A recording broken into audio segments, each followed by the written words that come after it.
Willkommen bei einem neuen Video.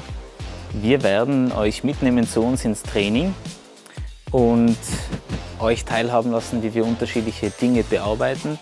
Und heute mal im Test der Kuhl, ob er denn auch wirklich fremde Schmauchspuren von Waffen, die er nicht kennt, und zum Teil auch Munition, die er noch nicht kennt, auffinden und anzeigen kann. Wir machen das Ganze an unserem Line-Up und haben dafür natürlich auch schon einige Sachen vorbereitet. Ich habe natürlich unsere Planung und Doku vorbereitet. Wir haben nämlich ausnahmsweise mal 1 bis 15 Boxen, wo wir sonst meistens mit 12 arbeiten. Das ist auch hier natürlich festgeschrieben. Und ich habe mit dem Zufallsgenerator herumgespielt, habe dem Zufallsgenerator 1 bis 30 mögliche eingegeben, um mir meine nächsten 10 Durchgänge auszuspucken. 1 bis 30 deswegen, weil ich auch Leersuchen implementiert haben möchte. Das heißt, 1 bis 15 ist die Auslage mit dem neuen Stoff an der jeweiligen Position im Line-Up und 16 bis 30 wären dann sogenannte Leersuchen. Wir machen jetzt auch klare Suchen. Es geht mir jetzt nicht um den Blind, sondern ich möchte jetzt auch den Hund bestmöglich unterstützen, wenn er denn seinen neuen und fremden Stoff korrekt annimmt, damit er auch entsprechend gut von mir bestärkt werden kann. Und jetzt zeige ich euch die unterschiedlichen Stoffe, die wir haben. Wir haben zum einen, und damit werden wir auch 1, 2 Aufwärmdurchgänge machen, die 308 Munition. Die ist tatsächlich von meiner Jagdbüchse und mit der habe ich jetzt gerade vor rund 1,5 Stunden noch das Gewehr am Schießstand eingeschossen. Das heißt, die ist ganz frisch und das ist auch Munition, die ihr kennt. Ja? So hole ich jetzt meinen Hund in die Arbeit. Was aber tatsächlich neu für ihn ist diese 9 mm Steel Case Munition. So eine Steel Casing Munition hatte er noch nicht gehabt. Ist aber ganz normale 9 mm zum anderen. Das heißt, wir werden davon ein paar Stück einfüllen. Wenn ich solche Tests mache, dann ist es mir auch nicht wichtig, dass der Hund möglichst kleine Mengen feststellen kann, sondern generell bin ich an sich mit der Menge hier durchaus üppig. Ich möchte ein klares Geruchsbild haben, damit der Hund sich auch jene Moleküle einfangen kann, die ihm bekannt sind. Das wäre ja in dem Fall die abgefeuerte oder verbrannte, verpuffte Nitrocellulose. Weiters haben wir ein bekanntes Kaliber, allerdings aus einer fremden Waffe. Das ist die 223er. Muss ich nochmal schauen. Schaut aber gut aus.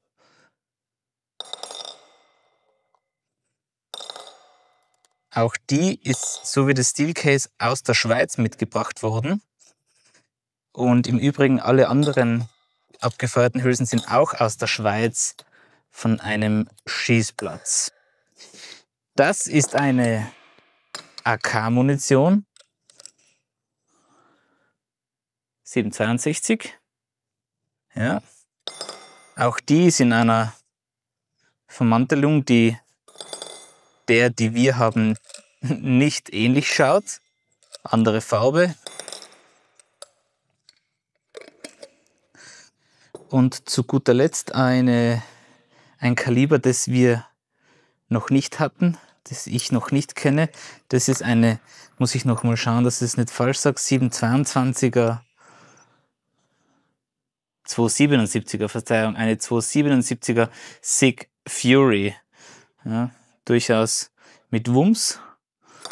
Und die ist so schmauchig, dass da sicher ein Schalldämpfer im Spiel war, der den ganzen Gasdruck nach hinten rausgepfeffert hat und das Ding so verflucht dreckig und auch stark riechend macht. Also das ist richtig, es beißt sogar mir in der Nase, ja, wenn ich da dran rieche. Gib's mal unserer Kamerafrau zum Riechen. Ja, stinkt richtig, ist richtig unangenehm. Jetzt haben wir also die unterschiedlichen Hülsen vorbereitet. Wie gesagt, ich wärme den Hund auf mit 1, 2 Durchgängen an der bekannten 308er Munition. Und dann steigen wir in diese 10 Runden ein. Wir hatten nicht nur die Munition, die wir vorbereitet haben, sondern auch unterschiedliche Verleiter. Wahrscheinlich sind es keine schweren Verleiter, aber was ich heute mit reingegeben habe, was wir noch nicht hatten, sind abgebrannte Streichhölzer. Ja. Ich habe mir auch übrigens gerade die Hand verbrannt, weil ich die brennenden Streichhölzer in die Dose geschmissen habe und natürlich nicht damit gerechnet habe, dass die dann brennend heiß wird. Wir haben Futter drin, wir haben Nitrilhandschuhe drin, wir haben Hundekotsäckchen drin. Ich habe in eines reingespuckt. Was haben wir noch? Plus minus war es das. Es gibt auch leere. Und jetzt werde ich mal den Hund mit euch gemeinsam holen. Der darf sich noch mal lösen und dann werden wir in die Suche gehen.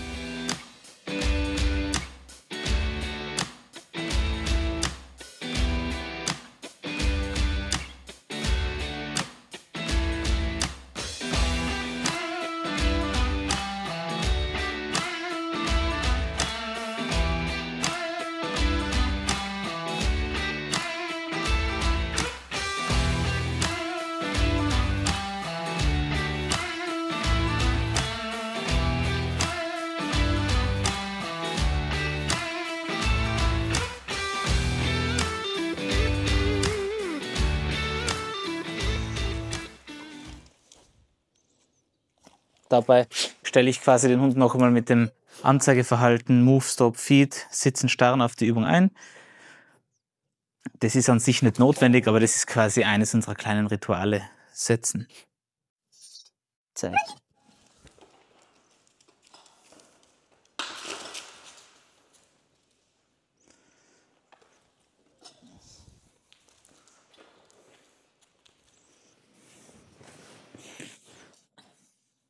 Legen.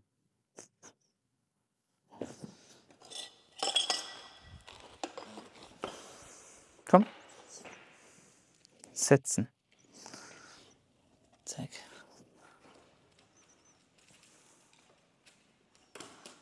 Mitte. Gut. Das heißt, jetzt werden wir uns der ersten Runde widmen und wir starten mit einer Leersuche. Zeig. Komm. Gut. Legen. Erste Leersuche war richtig. Jetzt die fremden 9 mm auf 11.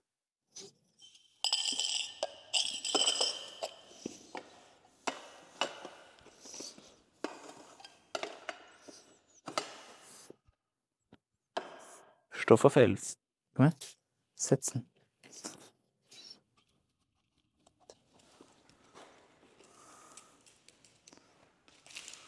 Klasse.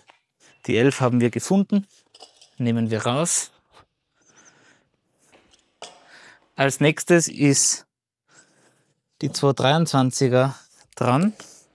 Die kommt auf die 10. Im Übrigen habe ich hier keine Angst, dass der Hund mir zuschaut, wo die Stoffe hingehen. Die Hunde haben schon gelernt, sich auf ihre Nase zu verlassen. Komm her. Setzen. Was ich gern mache, ist bei so einem schnellen Hund wie dem Cool, dass wir in einem 90-Grad-Winkel starten. Und weil der zu Frühstarts neigt, aufgrund meiner Schlampigkeit, belohne ich den auch zwischendurch in die Startposition rein. Das heißt, ich zeige dorthin, wo er starten soll und belohne ihn dann aber direkt in seine Wartehaltung. Setzen. Zeig. Komm. Er hat jetzt überall angerochen. Legen.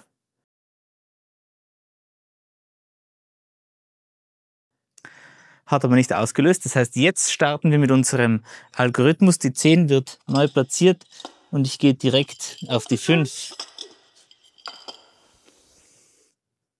Komm, setzen. Zeig. Komm. Auch hier liegen. Hat er nicht reagiert. Und laut Algorithmus kommt jetzt eine Leersuche. All diese Suchen werden nicht belohnt, weil ich den Schwerpunkt der Belohnung dann natürlich auf den Fund lenken möchte. Setzen. Zeig. Komm. Legen. Und jetzt packe ich ihm den Stoff auf eine der weiter hinten gelagerten, nämlich auf die 12.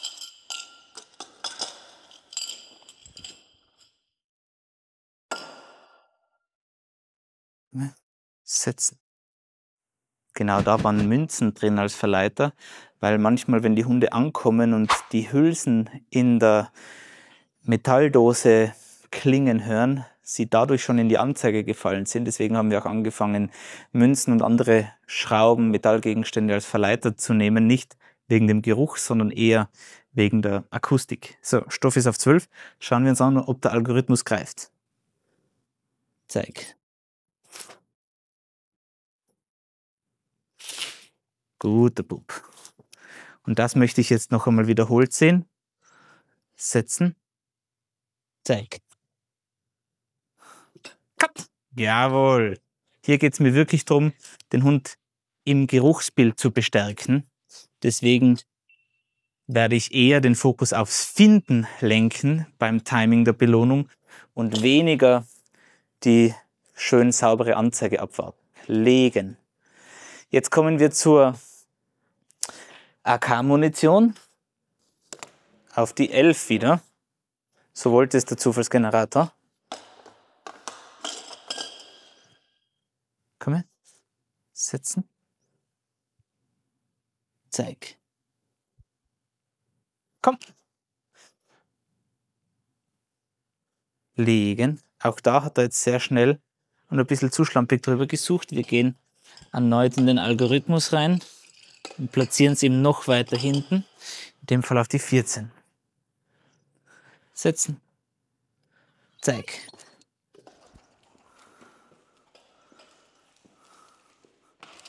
Super Bub. Den nehmen wir gleich raus. Den werden wir uns später noch einmal einverleiben. Das heißt, hier hat der Hund jetzt schon in der ersten Runde der Problemlösung Erfolg gehabt. Jetzt bin ich gespannt. Legen. Das ist jetzt diese, was habe ich vorher gesagt, 277er Fury, die wir nicht kennen, aber da ist so viel Dreck drauf, dass ich denke, dass die für ihn relativ eindeutig sein wird. Aber sag niemals nie. Wer weiß, ob das auch für den Hund so eindeutig ist.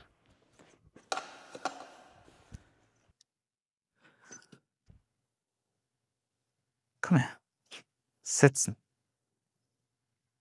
Zeig. Komm. Ich behaupte, wir werden es dann im Video sehen, dass der Hund hier nicht angerochen, sondern drüber gelaufen ist, weil er so schnell war. Setzen. Der hatte jetzt auch die letzten Funde weiter hinten gehabt. Deswegen platziere ich es nicht um, weil er, wie ich denke, drüber gesucht hat und nicht angerochen hat. Zeig. Cut. Gut. Legen. Insofern war es nicht der Fall, dass der Hund die Munition oder in dem Fall den Schmauch nicht angenommen hätte, sondern er hat ihn überlaufen und gar nicht haben können. Gut. Jetzt haben wir alle fremden Munitionen durch. Das schaut gar nicht verkehrt aus. Und wir haben aber noch weitere Runden geplant. Das heißt, wir machen jetzt wieder von vorne weiter mit der 308, haben dann 2 Leersuchen, gehen wieder auf die 9 mm, gehen auf die 223er. Und weil er offensichtlich Defizite hat in der Erwartungshaltung zu Beginn zu finden, werden wir dann noch runtergehen auf 2 Leer und 1 mit den 2 übrig gebliebenen AK und 277er Hülsen. Jetzt geht es aber erstmals auf die 9. Cool. Rechts setzen.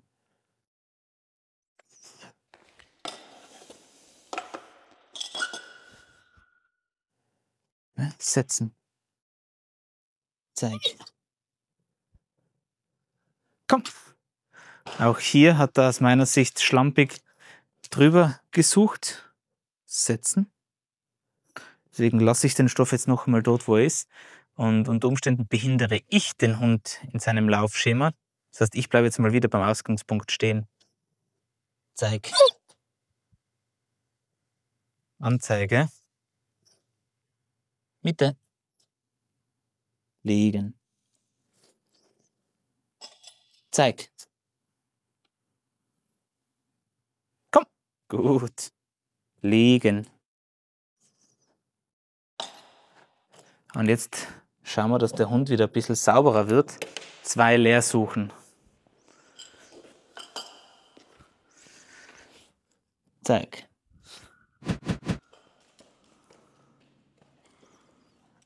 Komm. Liegen. Eine Fehlentscheidung. Aber das ist das, was ich immer wieder sage. Ein Trainer, der keine Fehlanzeigen hätte, der macht was anderes. Fehlanzeigen gehören natürlich zu unserem Leben dazu. Zeig. Komm, das war gut. Spitze. Liegen. Ich gebe ihm jetzt noch einmal eine Leersuche, eben diese zweite. Vorher wollte ich nur, dass er mir da über die 9 drüber arbeitet. Cool, liegen.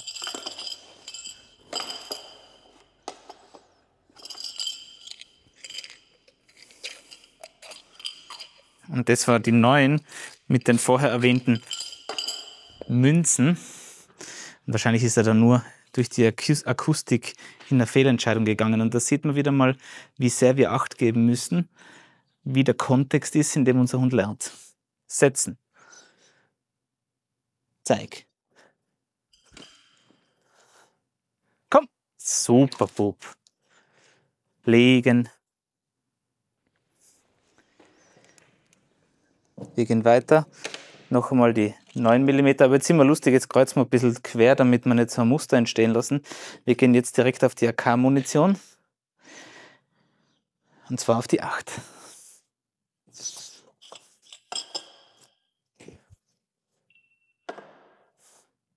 Setzen. Zeig. Anzeige. Mitte. Wir lassen es uns bestätigen. Zeig. Cut. Super, Bub. Komm, setzen. Das war großartig. Dann gehen wir über auf die 15. Dann nehmen wir jetzt die 9 mm wirklich.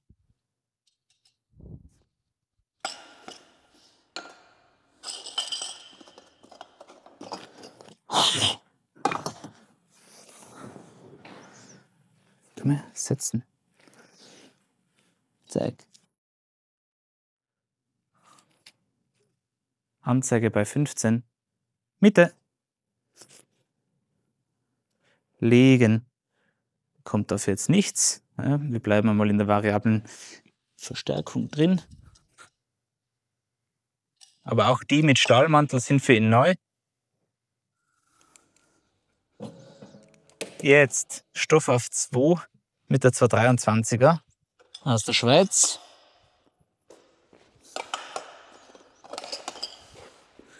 Schauen wir, ob er seine Aufmerksamkeit ganz am Anfang hat. Komm her, setzen. Und wichtig für mich als Hundeführer ist es natürlich, meine Gestik, vor allem in diesen klaren Suchen, einheitlich zu geben. Das heißt, egal, dass ich weiß, wo der Stoff ist, ich darf jetzt den Hund nicht mehr oder weniger am Anfang bannen, als ich es in den anderen Suchen getan habe. Das heißt, ich habe nach wie vor, so wie bei jedem Suchstart, jetzt Futter in der Hand und werde kurz zur ersten zeigen. Wenn der Hund brav innehält, werde ich ihn gleich losschicken. Setzen. Zeig. Cut. Super. Komm her. Legen. Ich nehme es raus, weil der ruhig ein bisschen suchen soll. Soll jetzt das komplette Line-Up absuchen und dann gehen wir noch einmal in die Leersuche. Zeig. Komm. Zeig. Komm. Komm. Gut. Ja. Liegen. Geben wir einen Becher hinzu. Und das ist mein Tipp. An sich lassen wir die Hunde nicht vor und zurück suchen. Nur manchmal in den Leersuchen belasten wir quasi den Hund, indem wir ihn nicht bei dem letzten abrufen, wenn er mal nicht findet. Um zu schauen, ob der Hund in eine hoffnungslose Fehlanzeige geht weil er sich denkt, okay, ich werde nicht abgerufen, ich habe bisher noch nichts gefunden. Das einzig zielführende Mittel zur Belohnung hin ist eine Fehlanzeige. Oder er verlässt das Line-Up, was wunderbar wäre. Ja, er könnte woanders hingehen, weitersuchen. Er könnte aber auch hier die Suche abbrechen, weil in dem Fall der Suchkontext nur am Line-Up ist. Ja. Es wäre aber auch kein Problem, wenn er dann anfängt, zurückzusuchen. Schauen wir es uns an, was der Cool jetzt macht in seiner Leersuche. Setzen. Zeig.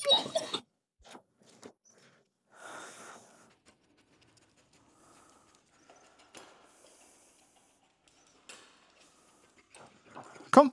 Gut. Liegen. Und das kann ich auch ein paar Runden auf und ab durchspielen, um zu schauen, ob der Hund eine Fehleranfälligkeit hat. Jetzt zum letzten Stoff, Auslage in Box Nummer 1.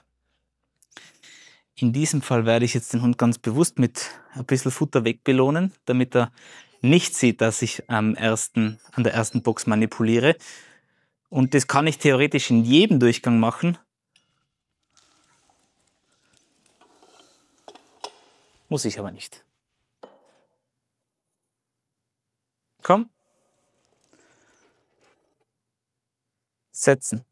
Ich nehme wieder plus minus dieselbe Ausgangsposition ein, die wir auch bisher hatten. Setzen. Setzen. Zeig. Super Pup.